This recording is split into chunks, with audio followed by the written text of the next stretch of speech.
श्री स्वामी समर्थ. नमस्कार, मी अनुष्का. आपल्या अनुष्का लाईफस्टाईल या यूट्यूब चॅनलवर तुमचं सगळ्यांचं मनापासून स्वागत करते. तर कसे आहात सगळे? चांगलेच असाल. तुमचा आजचा दिवस आनंदात जाओ. तुमच्या सगळ्या चांगल्या इच्छा स्वामी महाराज पूर्ण करोत ही स्वामींचरणी प्रार्थना. तर चला आजच्या व्हिडिओला आपण सुरुवात करूया. आपल्याकडे लक्ष्मी या शब्दामागे अनेक प्रकारच्या संकल्पना आहेत. शास्त्रात देखील धनलक्ष्मी, विद्यालक्ष्मी, गृहलक्ष्मी, शुभलक्ष्मी, वैभवलक्ष्मी, त्याचबरोबर आयुलक्ष्मी इत्यादी लक्ष्मीची वेगवेगळी अवतारे आहेत. तर बघा, आपण कष्ट अफाट करतो पण त्याचे पैसे आपल्याला कमी मिळतात. काहीजण कष्ट खूप कमी करतात पण त्यांच्याकडे पैसे हे पुष्कळ असतात. पैसे पुष्कळ आहेत पण काही जणांना सुख नाही आहे. काही जणांकडे सुख आहे पण त्यांच्या चित्तात समाधान नाही आहे.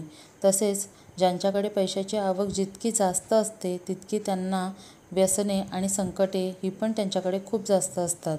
हे सगळं थांबावं, आपल्याकडे सुख, त्याचबरोबर समाधान, आत्म्यात शांती, घरामध्ये बरकत होण्यासाठी, धनाचे लाभ होऊन सकारात्मक ऊर्जा घरामध्ये निर्माण होण्यासाठी लक्ष्मीची विविध व्रते सांगितलेली आहेत.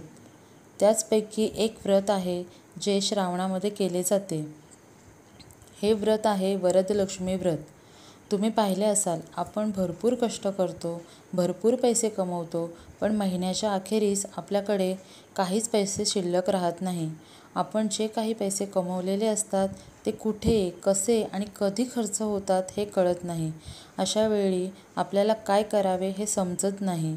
अशा वेळी आपल्यावर लक्ष्मीचा वरदहस्त, तिचा आशीर्वाद जर आपल्यावर असेल तर आपण या सगळ्यातून बाहेर पडतो.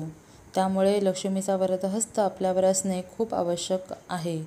ही लक्ष्मी आपल्याकडे कायम राहावी असे आपल्या प्रत्येकालाच वाटत असते. यासाठीच शास्त्रामध्ये वरदलक्ष्मीचे व्रत सांगितलेले आहे. तर हे वरदलक्ष्मी व्रत कधी आणि केव्हा करायचे आहे? तर श्रावणातल्या दुसऱ्या शुक्रवारी 8 तारखेला हे वरदलक्ष्मी व्रत करायचे आहे. वरदलक्ष्मीचे हे व्रत लक्ष्मीच्या इतर व्रतांप्रमाणे सायंकाळी प्रदोष समयी करतात. त्याचबरोबर हे व्रत स्त्रियांनीच करावे असे काही नाही. शास्त्रात देखील असा उल्लेख नाही की हे व्रत फक्त आणि फक्त स्त्रियांनी करावे. त्यामुळे पुरुष देखील हे व्रत करू शकतात. तर येत्या शुक्रवारी तुम्ही हे वरदलक्ष्मी व्रत करा. तुमच्या घरात बरकत होण्यासाठी, धन, संपत्ती प्राप्तीसाठी, लक्ष्मीचा अखंड वास तुमच्या घरात होण्यासाठी हे व्रत तुम्ही नक्की करा. खूप साऱ्या जणांना याचा चमत्कारिक असा लाभ झालेला आहे. तुम्हालाही होईल.